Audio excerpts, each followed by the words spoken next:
अस्सलाम वालेकुम जनाब, मैं हूं आपका अपना शेफ शेफ जाकिर और मौजूद हूं आप सबके साथ अपने शो जाकिर किचन्स को लेके। आज दो सफ़र हैं बड़े मज़ेदार, एक देसी और एक विदेशी। विदेशी भी ऐसा जो हमारे खानों से बड़ा मिलता जुलता है, यानी कि दुनिया में बहुत सारे ऐसे मुल्क हैं, ऐसी जगह हैं जहाँ का खाना पाकिस्तानी खाना तो नहीं है, लेकिन हम बड़े आसानी के साथ सुकून के साथ खा सकते हैं, क्योंकि उनका जायका बिल्कुल हमारे जैसा जायका है। यानी कि वही मज़ा, वही चटपटापन, वही थोड़ा सा तिक्का, क्या जिसको मिर्च मसाला कहते हैं, वो शामिल करते हैं उन खानों में। जी हाँ, बहुत सारे ऐसे मुल्क हैं और ज़्यादातर मुल्क ऐसे हैं जहाँ पे मिर्च मसाले का कहीं काम नहीं है। नमक और काली मिर्च में खाना बनता है, जिसको हम कहते हैं सॉल्ट एंड पेपर फूड। पूरी दुनिया में ज़्यादातर कॉन्टिनेंटल खाने की हम बात करें या और दूसरे कंट्रीज़ की खानों की बात करें तो सॉल्ट एंड पेपर में ज़्यादा उसको बनाते हैं। नेचुरल जो वेजिटेबल्स हैं, मीट हैं या और बहुत सारी ऐसी चीज़ें जिससे हम इस्तेमाल करते हैं जायका अपने खाने में लाने का।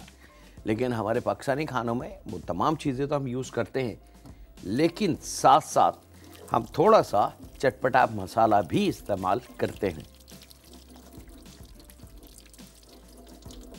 मिसाल के तौर पे एक मुल्क का नाम बता दूं मैं आपको, मैक्सिको।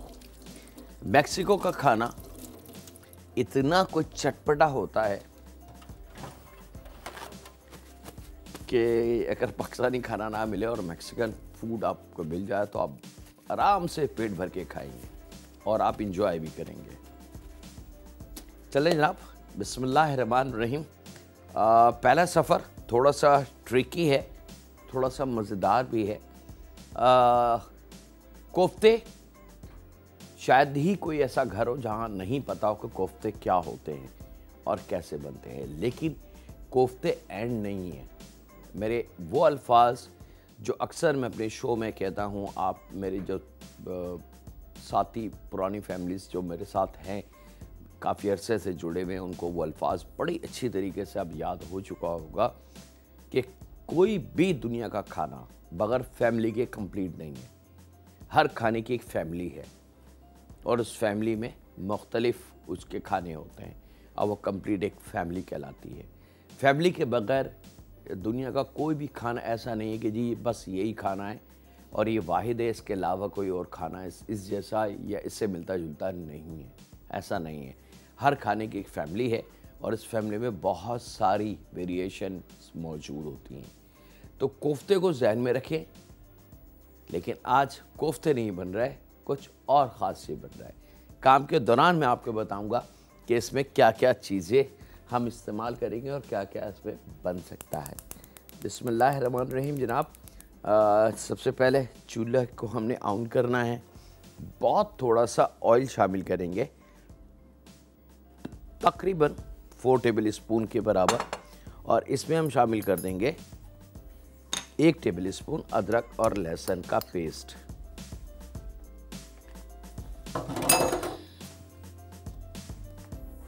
इसको थोड़ा सा मोहलत देंगे पकने की, इसका कलर चेंज ना हो।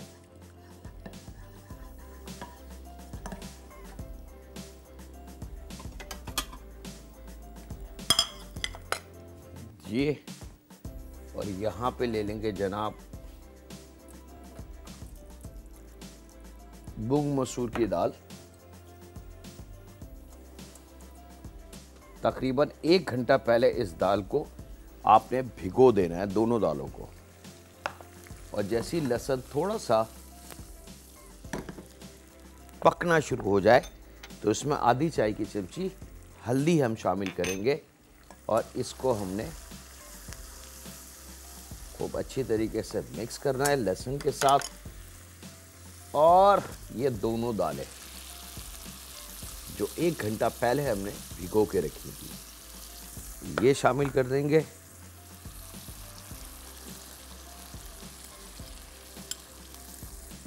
दोनों दालों का वज़न आधा आधा पाव।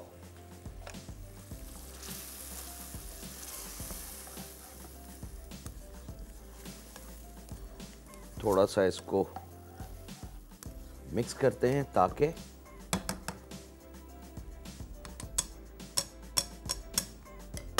हल्दी, अदरक, लहसुन का जायका इस दाल में बहुत अच्छे तरीके से आ जाए। और जब ये पकना शुरू हो जाए तो फिर इसके अंदर हमने शामिल करना है पानी, लगभग 1 से 1.5 गिलास के बराबर, ताकि दालें खूब अच्छे से गल जाएं, पक जाएं, तैयार हो जाए। सेम वही तरीका जो घर में ख़वातीन मूंग मसूर की दाल बनाने में इस्तेमाल करती हैं। कोई स्पेशल, कोई ख़ास नहीं, सिंपल ट्रिक है। अब ये पकना शुरू हो चुकी है और जैसे जैसे ये पकेगी समझ लें कि इसका जो हल्दी का कच्चापन है, अदरक लहसुन का कच्चापन तो हमने पहले ही दूर कर लिया है। और दालों में जो कच्चापन था, जो भीगी हुई दालें थी, उसको भी हमने इस तरीके से ख़त्म कर लेना है। और जब ये थोड़ी सी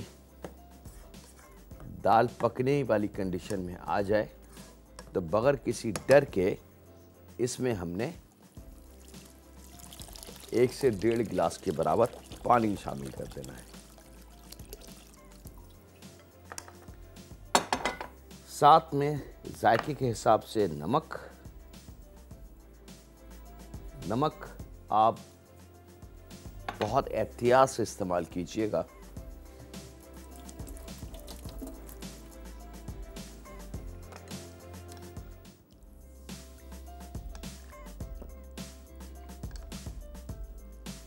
ये लीजिए जनाब, आधी चाय की चमची हल्दी। अब ये नमक, हल्दी, अदरक लहसुन 1 चाय की चमची और 4 टेबल स्पून ऑयल, ये सब मिक्स करके आधा आधा पाव दोनों दालें शामिल करके हमने इसको पकने के लिए छोड़ देना है। मैं इसको यहाँ से यहाँ शिफ्ट कर लेता हूँ ताकि हम यहाँ अपनी दूसरी कुकिंग शुरू कर सकें। थोड़ा सा एक जोश आ जाए, जब जोश इसका आ जाए और एक उबाल इसका ख़त्म हो जाए तो फिर चूल्हे को स्लो करके फिर हम इसको ढक देंगे। अगर मैं अभी इस कंडीशन में इसको ढक दूँ यहाँ पे इस तरीके से, तो मैं कभी भी इसको नहीं पका सकता, क्योंकि एकदम इसका जो उबाल आएगा, जोश आएगा, वो लिड को कवर करेगा और पैन से सारा पानी बाहर आ जाएगा। इसमें एक उबाल आ जाएगा और उससे आपका पूरा चूल्हा और किचन, आपका सब कुछ मैस हो जाएगा। फिर आपको 1-1.5 घंटे लगेगा इसकी सफाई में। और बाज़ वक्त उसका नुकसान ज़्यादा होता है कि अगर वो बर्नर्स में या चूल्हों तक पे चला जाए तो फिर वो चूल्हे ख़राब होना शुरू होते हैं। कुछ अरसे बाद चूल्हे बिल्कुल नकारा हो जाते हैं। तो शुरू में दुनिया की कोई सी भी दाल हो, मैं सिर्फ मूंग मसूर की बात नहीं कर रहा, दुनिया की कोई सी भी दाल हो या मीट हो या कोई ऐसे बीन्स हों जैसे लोबिया है, किडनी बीन्स हैं, लातादार दूसरी चीज़ें, मकसद जब या पास्ता हो, स्पैगेटी हो या और कोई चीज़ ऐसी जिसका मकसद हो उबालना, तो याद रखिए कि एकदम चीज़ शामिल करके मिक्स करके ढके ना। थोड़ा सा एक जोश आने दें, उसमें एक उबाल आने दें और जब उबाल कंप्लीट आ जाए तो चूल्हे को स्लो करके नॉर्मल कंडीशन में लाके फिर उसको कवर कर दें। फिर वो चीज़ एक तो पकेगी जल्दी, जायका वहीं रहेगा, पानी उसकी जो फ्लेवरिंग है वो ज़ाया नहीं होगी और आपका रिज़ल्ट खाने का बहुत अच्छा आएगा। याद रखिएगा, दुनिया की कोई भी दाल, कोई भी सीड, कोई भी बीज जब आप उबालेंगे, अगर ये ट्रिक आप अप्लाई करना चाहते हैं घर पे, तो बिल्कुल ओपन चैलेंज है आपको। आप घर में प्रैक्टिस कर लें, शामिल करें, उसको ढक दें। 5-10 मिनट बाद जैसे उसमें जोश आ जाएगा पानी में, आप देखेंगे कि रिज़ल्ट एक्जैक्टली मेरे अल्फाज आपके किचन में मौजूद होंगे चारों तरफ कि जी पानी छाग बनेंगे, उबाल आएगा और दूध की तरह सारा पानी उबल के बाहर आ जाएगा। सिंपल। लेकिन अगर थोड़ी सी एहतियात ऐसे कर लेंगे तो इसकी बचत हो जाएगी। यहाँ आप चलते हैं हम अपने इसका दूसरा हिस्सा। याद रखिएगा कोफ्तों को जहन में रखते हुए। यहाँ आ जाते हैं जनाब हम चॉपर मशीन। तकरीबन आधा किलो कीमा है मेरे पास बीफ का। आप बकरे के गोश्त का कीमा ले सकते हैं, चिकन का कीमा ले सकते हैं, लेकिन जो असल रिज़ल्ट और सही क्वालिटी बनेगी वो बीफ के कीमे के साथ बनेगी। यहाँ पे इसमें मैं शामिल करूँगा 1 अदद दरमियानी प्याज, थोड़ी सी हरा धनिया, पुदीना और थोड़ी सी हरी मिर्चें, और फिर इसको हम पीसेंगे। लेकिन क्या करें जनाब, मजबूरी है, वक्त है इस वक्त आपसे इजाज़त लेने का, एक ब्रेक का, तो कहीं नहीं जा रहा है। चीज़ें मैंने आपको बता दी। मुलाकात करते हैं चंद लम्हों के ब्रेक के बाद।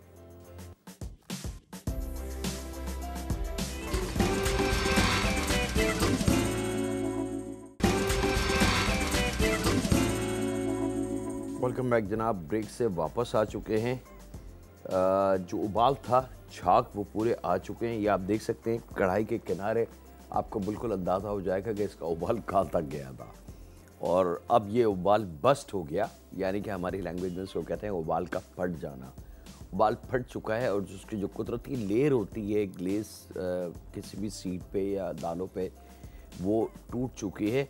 और अब हम इसको मिक्स करके एहतियात से थोड़ा सा चूल्हा स्लो करके अब दालों को उबलने के लिए, पकने के लिए छोड़ सकते हैं। अब हमें कोई डर इसका नहीं है कि हमारा किचन या चूल्हे ख़राब हो सकते हैं। उसके लिए अब चूल्हे की लो को हमें स्लो करना है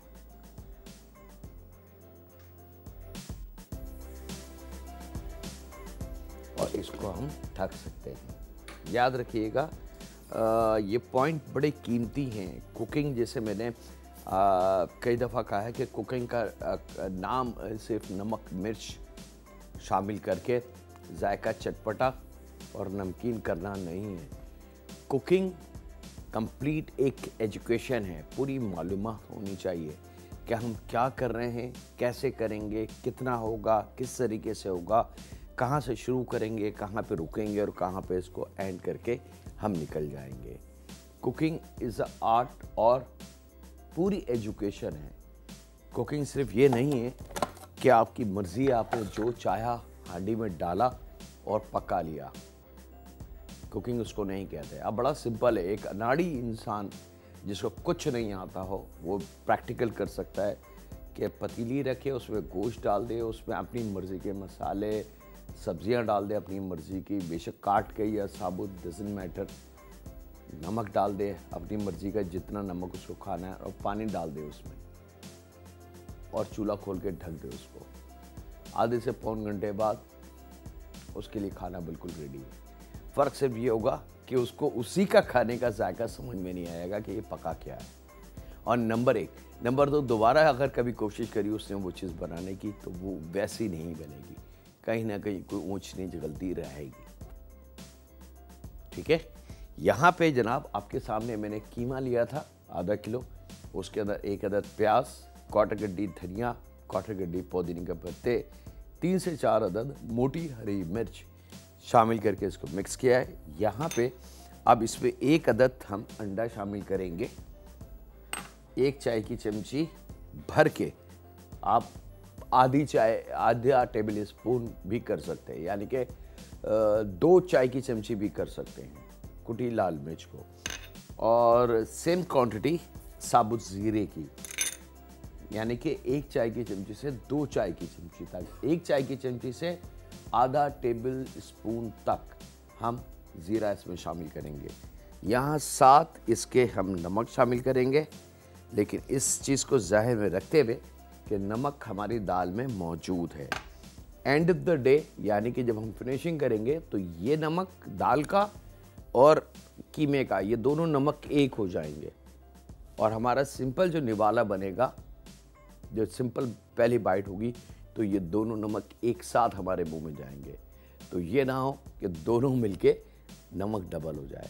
जो अक्सर घरों में गलतियां होती हैं कि खाना बड़ा अच्छा बनता है लेकिन अचानक पता चलता है कि उसमें नमक तेज़ हो गया और ये सोचने पर मजबूर हो जाते हैं कि इसमें ऐसा क्या हुआ कि नमक तेज़ हो गया, और फिर जहन में एक ख्याल आता है कि शायद हमने नमक डबल डाल दिया या नमक अच्छा नहीं है, नमक ख़राब आ गया है, ज़रा सा तेज़ नमक आ गया। अक्सर ये जुमले हम सुनते हैं कि सर हमने करा था लेकिन नमक अच्छा नहीं मिला, उससे नमक तेज़ हो गया। तो तेज़ नहीं है, ऐसी कोई गलती नहीं होती।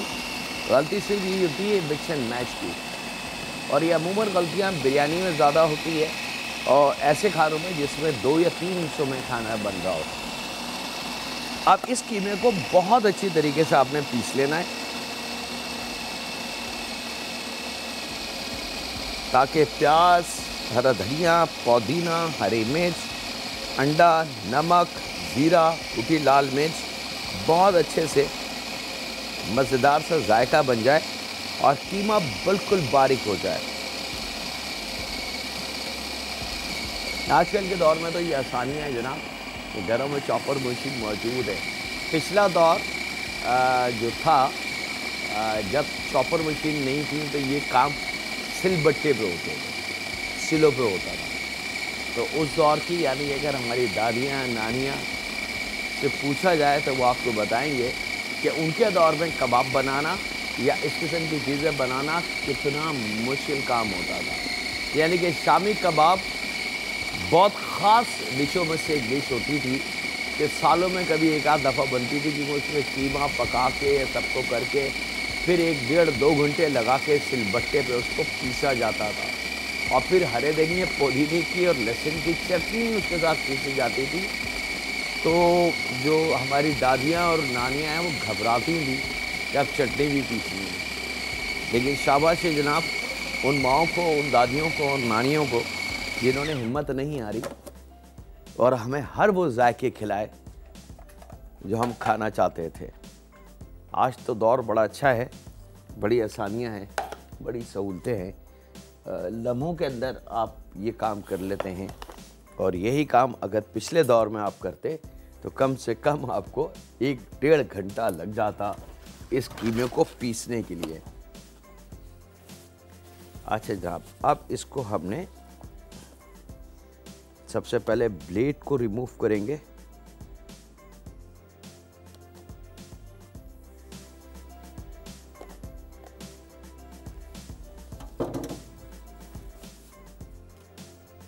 उसके बाद ये तमाम कीमा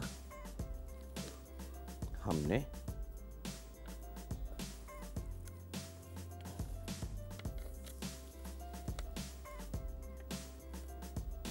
ये लीजिए, ये आ गया।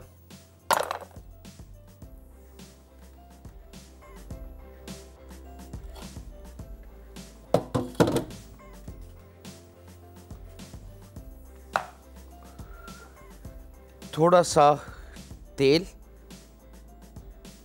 हाथों को चिकना करने के लिए और उसके बाद हम इसके छोटे छोटे कोफ्ते बना लेंगे। और यहाँ वक्त एक छोटे से ब्रेक का है, मैं इसको कोफ्ते बना लूँ जल्दी जल्दी और आपसे ज़्यादा चाहता हूँ छोटे से ब्रेक की। तो मिलते हैं लम्हों के ब्रेक के बाद।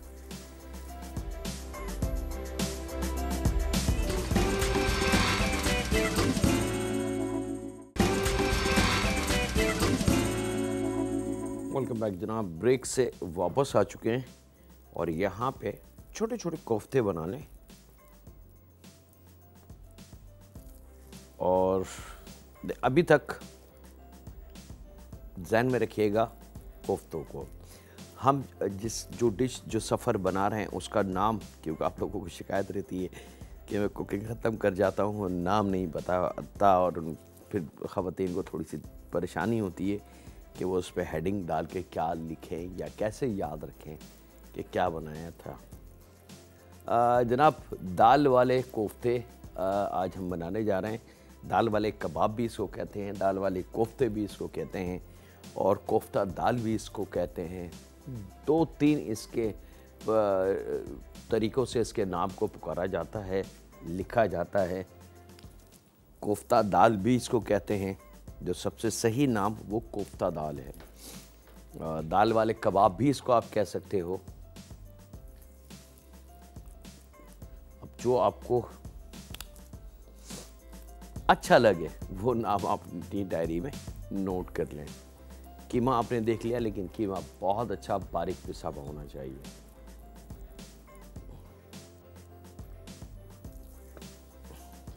दाल हमारी रवा दवा है जनाब,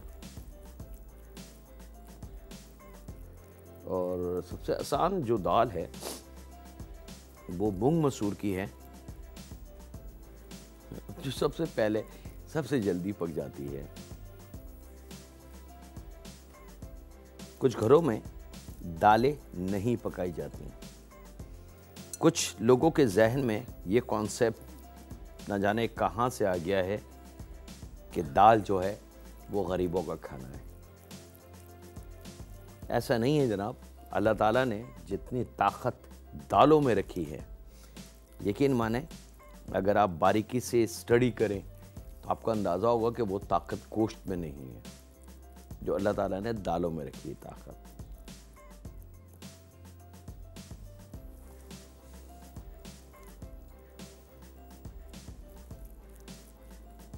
एक छोटी सी मिसाल जो मेरे किसी बुज़ुर्ग ने मुझे समझाने बतौर बताई थी, वो मैं आज आपके साथ शेयर करता हूँ। दाल और गोश्त का फ़र्क। घोड़ा जो है गोश्त नहीं खाता, लेकिन घोड़े को चना, चने की दाल, सूखे चने, काले चने, दालें, इस किस्म की चीज़ें रखें तो आप देखें, या गंदम, गेहूँ, किस तरीके से वो उसको लम्हों में खा जाएगा। और फिर आप घोड़े की ताकत को कंपेयर करें कि ऐसा क्या वो खाना जानवर खाता है जिससे उसके अंदर अल्लाह ताला ने इतनी ताकत रखी है। और बहुत सारी चीज़ें हैं मिसाल के तौर पे देने के लिए, लेकिन मेरे ख़्याल से ये समझदारों जो हैं फैमिली मेम्बर, उनके लिए मिसाल बहुत काफ़ी है कि दालों में अल्लाह ताला ने क्या ताकत रखी है। इतनी ताकत रखी है कि वो गोश्त में नहीं है। चले जनाब, कोफ्ते हमारे बिल्कुल रेडी। और यहाँ पे अब हम आ जाते हैं अपनी इसकी फाइनल स्टेज की तरफ कि अब हमने करना क्या है। ज़रा हाथों को अच्छी तरीके से हम साफ़ कर लें, धो लें, ताकि कोफ्ते बनाते वक्त जो चिकनाई हाथों पे आ गई थी और जो ऑयल हमने हाथ पे लगाया था वो तमाम का तमाम ख़त्म हो जाए। यहाँ ले लेते हैं एक कढ़ाई,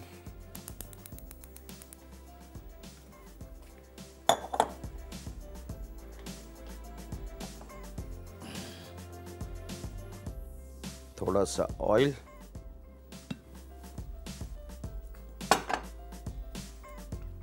और ऑयल को आपने गरम करना है। इस पैन को गरम करना है और उसके साथ साथ ऑयल गरम हो जाएगा। और ज़रा सा ऑयल को इस तरीके से पैन में घुमा दे ताकि पूरी कढ़ाई या बर्तन अच्छी तरीके से चिकना हो जाए। एक कॉलर है, उनसे बात करते हैं। अस्सलाम वालेकुम। वालेकुम अस्सलाम। कैसे हैं सर? अल्हम्दुलिल्लाह जी भैया। सलामुद्दीन बात कर रहा हूँ कराची से। जी सलामुद्दीन साहब। सर, एक तो सबसे पहली रिक्वेस्ट तो ये है कि जो रेसिपीज आप ये बनाते हैं उसको अगर वैसे पूरा नहीं तो वक्त की कमी की वजह से तो थोड़ा साइड पे करके कुछ कहीं पर उसको दिखा सकते हैं कि रेसिपीज क्या क्या हैं और कितनी कितनी हैं। ये और लोगों ने भी बहुत रिक्वेस्ट आपसे की होगी, लेकिन अभी तक इस पर अमल नहीं हुआ। अब क्या वजह ये आप बेहतर जानते हैं। ठीक है। हाँ, थोड़ा सा ये दिखाया करें रेसिपी की कि ये चीज़ इतनी, ये इतनी, इतनी ये डिश है, तो उससे लोगों को सहूलत हो जाती है, फिर आपसे बार बार पूछेंगे नहीं वो। ठीक है।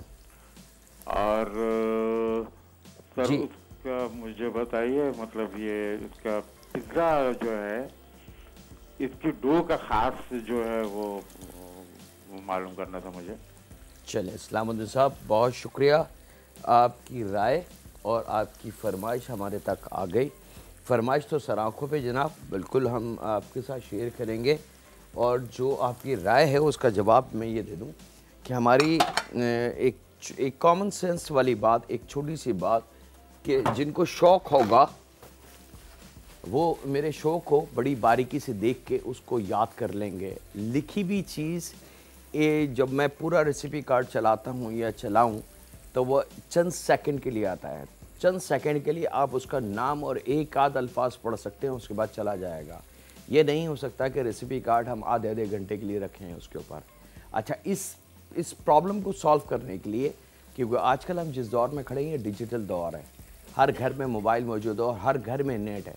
ऐसा कोई घर नहीं है जहाँ पे इंटरनेट या व्हाट्सएप या इस किस्म की कोई चीज़ ना हो। तो आप चंद लम्हे लगेंगे, शेफ़ ज़ाकिर किचन को लॉगिन करें अपने फेसबुक के पेज से, मेरा पेज हाजिर हो जाएगा। और इस शो की पूरी डिटेल बमें लिखे हुई उस पेज पे मौजूद है। तो आप जब चाहें दुनिया के किसी भी कोने में डे और नाइट उसको खोल के पढ़ सकते हैं। तो ये सहूलतें हैं डिजिटल की, जिसको हमें वेयर करनी चाहिए और इस्तेमाल करनी चाहिए। और जो आपकी रिक्वेस्ट है हम उस पर भी तवज्जो करेंगे कि मेरे पास कितना टाइम निकल सकता है, क्योंकि 4-5 मिनट मेरे पास नहीं, मैं निकाल सकता, क्योंकि कुकिंग और एजुकेशन में मेरा टाइम ज़ाया हो जाता है, ख़त्म हो जाता है। बहरहाल हम आपकी राय का एहतराम करते हैं और कोशिश करेंगे इसको हल करें। बहुत शुक्रिया जी। अच्छा, यहाँ पे हमने उस ऑयल में, कढ़ाई में हल्के से ऑयल के साथ इन कबाबों को शैलो फ्राई कर लेना है। यहाँ ज़रा यहाँ सा हल्का सा चला देगा, थोड़ा सा पकने देंगे इसको, यानी कि कलर हल्का सा आ जाए। यहाँ वक्त है ब्रेक का, मिलते हैं लम्हों के ब्रेक के बाद।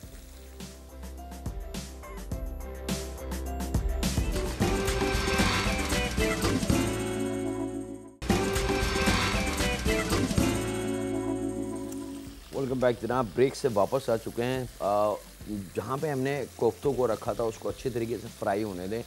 जब वो ठहर जाएंगे, पक जाएंगे, वन साइड अच्छी तरीके से हो जाएगी, तो फिर ये टूटेंगे नहीं, फिर आप इनको टर्न कर सकते हैं। आप चाहें तो कढ़ाई से टर्न कर लें, बिल्कुल जैसे हम लोग करते हैं, या चम्मच से हल्के से आप कर सकते हो। चम्मच का तरीका भी मैं आपको दिखा दूँ, बता दूँ, ताकि कहीं गलत तरीके से आप चलाएँगे तो फिर नुकसान। चम्मच को इस तरीके से उल्टा रखें और बहुत एहतियात से इसको इस तरीके से आपने टर्न कर देना है। बस हल्का सा करेंगे तो ये कोफ्ते ऑटोमेटिक अपनी जगह चेंज कर देंगे। चले जनाब, अब यहाँ पे आ जाते हैं। इसी का एक आखिरी पार्ट रह गया है।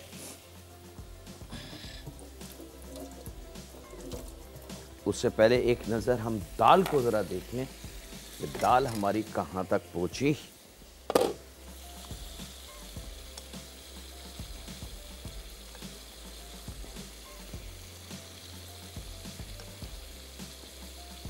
दाल दोनों माशाल्लाह गल चुकी हैं। चम्मच से ज़रा सा इसको मैश कर दें। और मूंग मसूर की दाल इतनी नरम होती है कि ज़रा सा उसको इस तरीके से आप चम्मच चलाएंगे तो वो मैश होना शुरू हो जाएगी। घर में अगर दाल घुटा हो तो उससे भी ये अमल आप कर सकते हैं, नहीं तो ये जो स्लाइसर मेरे हाथ के अंदर है, स्टैनर भी कहते हैं इसको, इस तरीके से करके जब करेंगे आप तो ये भी इसको वही पीसने का अमल करेगा जो हम दाल घोटे से लेंगे।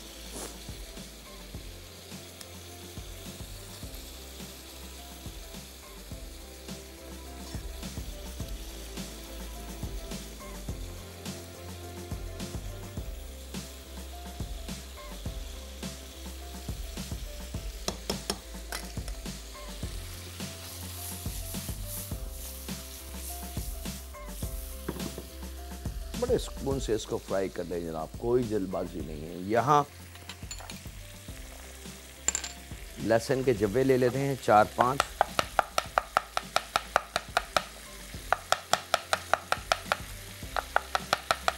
बारीक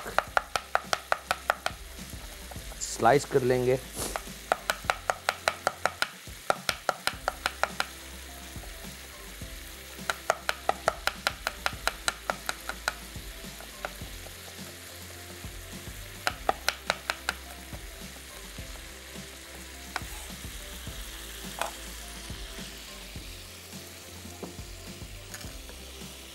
और जब दाल अच्छी तरीके से घुट जाए, मज़ेदार सी हो जाए कि हाँ जी परफेक्ट दाल हो चुकी है, तो ये जो कोफ्ते हैं एग्जैक्टली स्ट्रेट आपने यहाँ शामिल कर देने हैं।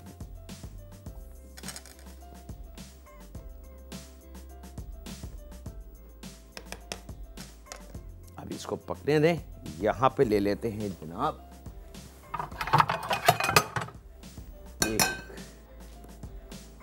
फ्राई पैन, बहुत थोड़ा सा ऑयल,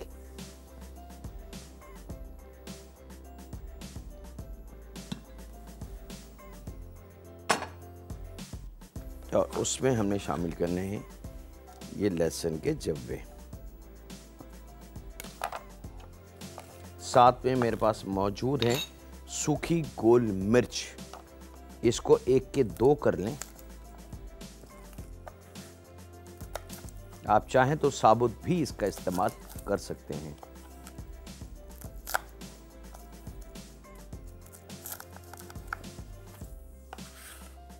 इसके सीड के साथ यानी कि बीजों के साथ यहाँ मेरे पास मौजूद है कड़ी पत्ता। 1 लड़ी ले लें, कड़ी पत्ते की अगर छोटी हैं तो 2 ले लें और उसके पत्ते सारे निकाल लें। तो तकरीबन 20-25 पत्ते होते हैं एक लड़ी के अंदर, तो वो आपने रेडी कर लेना है। और यहाँ पे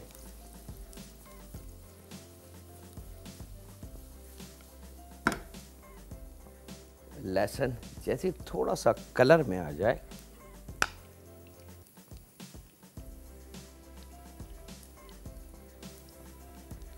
थोड़ा सा, तो ये दोनों चीज़ें यानी कि सूखी मिर्च जो गोल वाली हमने काटी 1 के 2 वो, और कड़ी पत्ते, ये दोनों बीज के साथ याद रखिएगा इसमें हमने शामिल कर देना है। और यहाँ पे चंद लम्हों में ये लहसुन लाल होगा और उसके बाद हम यहाँ इसको तड़का लगाएंगे और इसको बंद कर देंगे और उसके बाद बारी होगी इसकी सर्विंग की।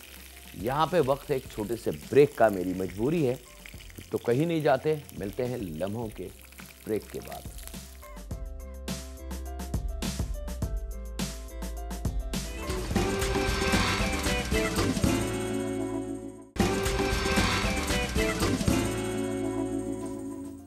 वेलकम बैक जनाब, ब्रेक से वापस आ चुके हैं। यहाँ पे कोफ्ता दाल बिल्कुल तैयार है जनाब।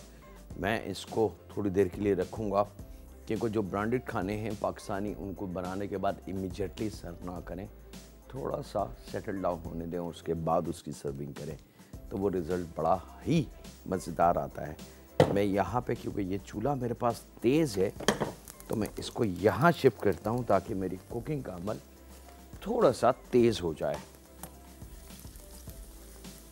लहसुन को 4 से 5 जब्बों को रफली सा चॉप करना है और जैसे ही वो कच्चापन उसका दूर हो, चिकन शामिल कर देंगे इसमें। टाइम मेरे हाथ में नहीं है, कोशिश करूँगा इसको जितनी जल्दी हो सकता है कंप्लीट करने का, क्योंकि जो बड़ी डिशेस होती हैं उसमें थोड़ी सी मेहनत ज़्यादा करनी पड़ती है। यहाँ पे जनाब 1 अदद दरमियानी प्याज हम लेंगे और उसको हमने स्लाइस करके शामिल कर देना है अपनी इस चिकन वाली कढ़ाई में।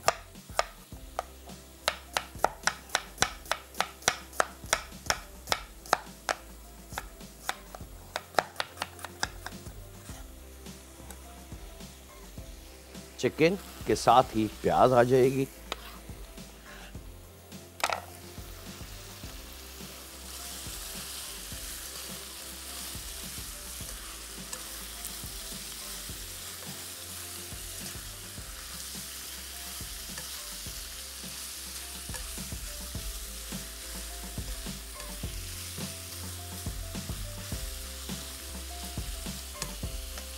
और यहाँ लूँगा मैं 3 अदद टमाटर छिलके के बगैर, छोटे छोटे क्यूब इसके काट लेंगे।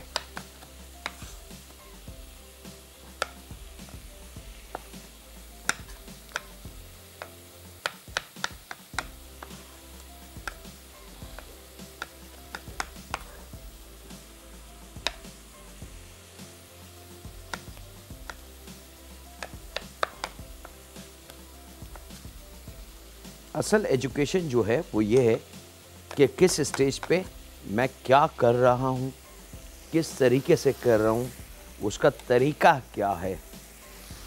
लेकिन अगर ये चीज़ें मैं लिखी हुई बता दूँ तो बड़ा मुश्किल काम होगा समझने के लिए कि इसको छोटे कैसे काटा, इसको छीला कैसे, इसको उबाला कैसे,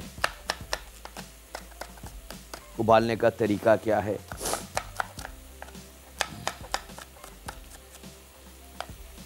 दो तीन मोटी मिर्च पीसेस काट के, छोटी काट के, ये भी मैं इसमें शामिल कर दूंगा।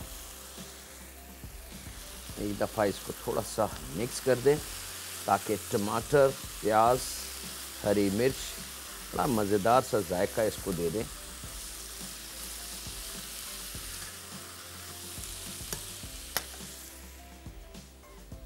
और यहाँ आ जाते हैं जनाब, मेरे पास मौजूद है टमाटो पेस्ट, लगभग 3 टेबल स्पून भर के।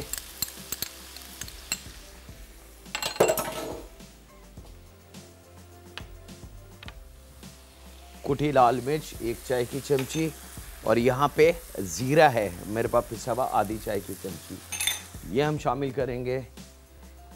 काली मिर्च 1/4 चाय की चमची, और यहाँ पे मेरे पास मौजूद है लाल लोबिया, बहुत आसानी से मिल जाता है, कच्चा भी और उबला हुआ भी, ये हम शामिल करेंगे। यहाँ पे जायके के हिसाब से इसमें नमक,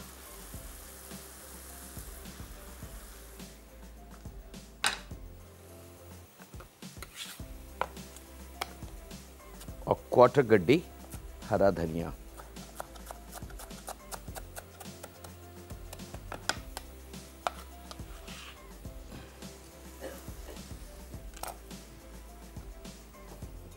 चूल्हा थोड़ा सा तेज होगा, और यहाँ पे इसकी मिक्सिंग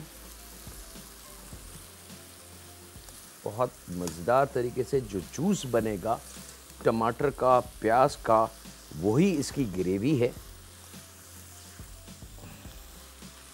और चिकन के स्लाइसेस इतने पतले होने चाहिए, इतने छोटे होने चाहिए कि ज़रा सी हीट जो फ्राई हम करते हैं उसके अंदर वो अच्छी तरीके से पक जाएं, उसको ज़्यादा देर ना लगे पकाने में।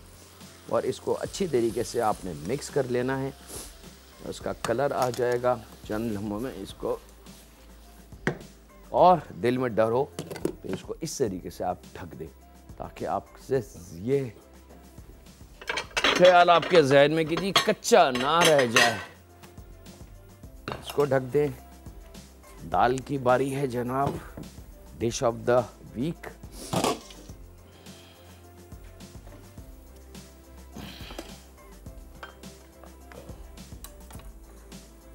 बिस्मिल्लाहिर्रहमानिर्रहीम। इसकी खुशबू, इसका जायका, इसकी लुक,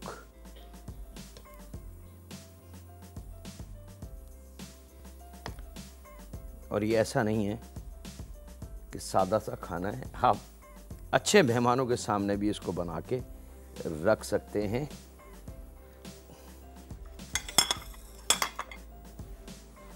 ये आ गई जनाब कोफ्ता दाल। और यहाँ पे मैं डिश आउट कर लेता हूँ।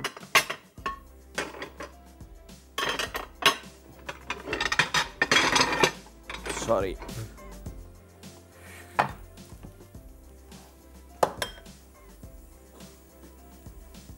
एक हल्का सा हीट हमने देनी है इसकी, और जैसे ये भाप आपको नज़र आने लगे ये फूड कंप्लीट है। इससे ज़्यादा ये बड़ा क्लोज होता है चाइनीज़ फूड के, बस हल्का सा मिक्स किया जाता है, स्टीम दिया जाता है, तैयार हो जाता है मैक्सिकन फूड। मैक्सिकन फूड को घंटों नहीं लगते पकने में, याद रखिएगा। बस इसका तरीका ये होता है कि बस हल्का, आप इस चिकन को आप राइस के साथ सर्व करें, ब्रेड के साथ सर्व करें, या टाकोस के साथ सर्व करें।